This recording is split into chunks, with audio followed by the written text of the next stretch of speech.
La bande de Gaza, territoire palestinien dont nous parlons presque chaque jour malheureusement, est, il faut le savoir, une bande de terrain désertique d'environ 45 km à peine de long sur 8 km de large, un peu plus grand que l'île de Ré, et sur ce territoire vivent 1 400 000 habitants. Alors, entre le blocus israélien, la mauvaise organisation et la corruption de l'autorité palestinienne, il ne faut pas s'étonner qu'une majorité d'enfants en bas âge souffrent de malnutrition. Charles Anderlin, reportage.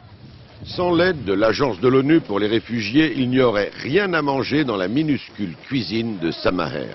Elle a 22 ans, 3 enfants. Son mari, policier palestinien, ne gagne que l'équivalent de 160 € par mois. Ma fille Sanaa souffre de malnutrition. Elle perd ses cheveux et suit un traitement. Les Nations Unies fournissent à la famille riz, sucre, farine, huile, lait en poudre.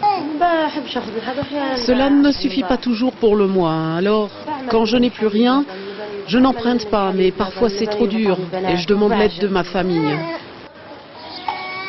Ce cas est loin d'être isolé dans les territoires palestiniens où la situation économique est catastrophique.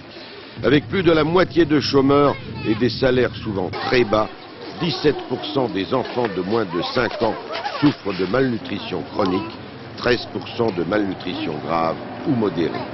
Les camps de réfugiés de la bande de Gaza sont les plus touchés.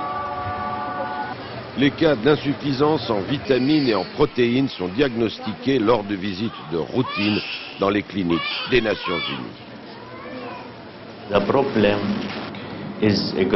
Le problème s'aggrave, et ce en dépit des efforts de notre agence pour distribuer de la nourriture à plus de 120 000 familles dans la bande de Gaza. Les responsables de l'aide aux réfugiés ont lancé, sans grand succès, un appel à la communauté internationale pour qu'elle finance une aide alimentaire d'urgence aux Palestiniens.